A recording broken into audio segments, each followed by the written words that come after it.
Hi everyone, welcome to the V2 Boxing News brought to you by v2boxing.com on our YouTube channel. You can follow us on Twitter at V2 Boxing and like our Facebook page as well. Just search for V2 Boxing, it'll come up. As we do all the time, I know we haven't brought you a show recently, but we're going to talk about, or I'm going to be talking about the latest news and results from the world of boxing. I want to start out in Germany. Paul Smith lost his first world title fight with Arthur Abraham on a unanimous decision. Now, I could see the decision going either way. I had it 1-1-5, 1-1-3 for Smith. Okay. However, I could have seen it 1-1-5, 1-1-3 for Abraham as well. There were some really close rounds, which I gave to Smith based on his bodywork. I thought it was a lot better. And I thought Abraham, a lot of his shots weren't really landing. I thought they were cuffing. There were some that landed, but Smith thought the right tactics. However, the judges decided they didn't agree with me. Now, I have got the scorecards here, the results. It was 1-1-7, 1-1-10 twice, and 1-1-9, 1-0-9. Now, there's absolutely no chance Paul Smith only won one round during this fight. Go back and watch it, and if you can tell me if you genuinely believe he only won one round during that fight. As I've seen some people on Twitter say, please point out how Arthur Abraham won the rounds that he completely took off, because it was a disgrace. I ran the Facebook page and the Twitter page on Saturday night, and I used some choice language. Now, we never swear on our Twitter page or our Facebook page, but that was disgraceful. And it's things like this that really bring the sport of boxing into repute. It drives fans away from the sport, and it's time that everybody really stepped up. Now, I'm not acting higher than, holier than now, and I know that we've had some dodgy decisions in Britain. Ricky Burns, Beltran being one. However, this was, a disgrace. It was as if the scorecards were pre-filled in and they just watched, cartoons while the fight was on. Not something that you want to see in boxing, and thankfully, though, the WBO are looking into it, which is really great to see.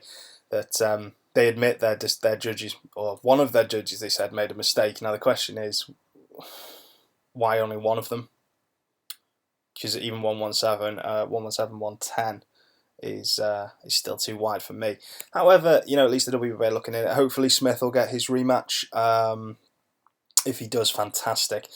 Now, the chances are that rematch will then be out in Germany again. However, Joe Gallagher wants it in Liverpool. But whether they can cough up the cash to bring Arthur Abraham over to Liverpool is another thing. Coming out of Matchroom today as well is that Nathan Cleverly, Tony Bellew 2. That's going to be on Sky Box Office on November the 22nd. It's got a lot of criticism from fans. I personally don't mind it being on Box Office, as long as it doesn't become the norm. It's got there's some names on the undercard. Scott Quigg's fighting.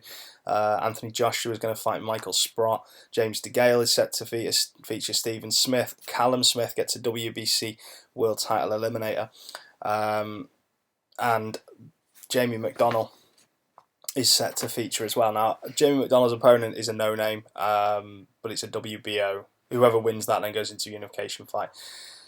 Disappointed really to see that fight, purely because, as I say, the guy hasn't fought out of South America. Yes, all right, I think he's on he's on a 7-fight winning streak. 5 of those wins by knockout. So, he is doing something right, and fair play to him for that. However, Jamie McDonnell's a world champion. He shouldn't be fighting guys like this. It's as simple as that. And if he can get the world title fight after this, he can get the unification. Why not have it on this card? Make it really pay-per-view worthy.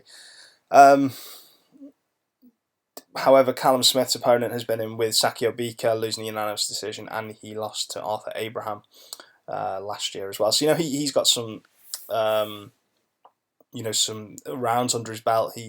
He normally takes fights the distance, took Bika and Abraham the distance. So we'll see if Callum Smith can stop him, because if he does, that'll be a quite a big statement from Smith. Interestingly, have a look at his record. His last fight was stopped due to heavy rain, so you don't see that very often. So let's have before we finish, I want to have a look at this weekend's action. Now, it's coming from Leeds, and it's the Josh Warrington David Dieli fight. It's a decent fight. Neither of them really have knockout power. Both tend to work on work rate, but it seems like Warrington has found his power recently, so I might be wrong. However, I'm going to go for a Warrington unanimous decision. I think he'll outwork him down the stretch. Probably maybe 1-1-6, 1-1-2, maybe even a 1-1-7, 1-1-1. Who knows? But Yeah, that's what I'm going for. Anyway, I'm not. I don't know. Something like that. Maybe even a knockout. Maybe a TKO. But I'm going for a Warrington win. So if you can get good odds on that, I'd stick it on there. It's in Leeds. He's going to be buoyed by his home fans. And I was at the Rendell Monroe fight and I saw him up close, and he's a special talent. If he can keep those pop in his punches, he'll do all right. Also on the card, Ricky Burns and Brian Rose are set to feature. I think it's going to be Ricky Burns' first fight at welterweight as well, light welter, sorry. So it'll be interesting just to see how he copes. So if he does have visions of, or dreams, aspirations of winning another world title, he's going to have to face guys like Danny Garcia, Lamont Peterson, um, some really top names in the division, and it'll be hard for him. So it'll be interesting to see how he is, because he's bullied guys at lower weights, and now he's in the big, he's in with guys who are probably going to be the same size as him. But that's it from us. I've been Paul. Apologies, just to announce that we're no longer doing the podcasts. Reason for that being is that we need more articles going on the site, and I personally felt that needed more time.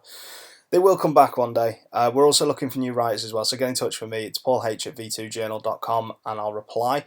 But we'll speak next week. Thanks very much for tuning in, and spread the word about V2 boxing. Thank you very much.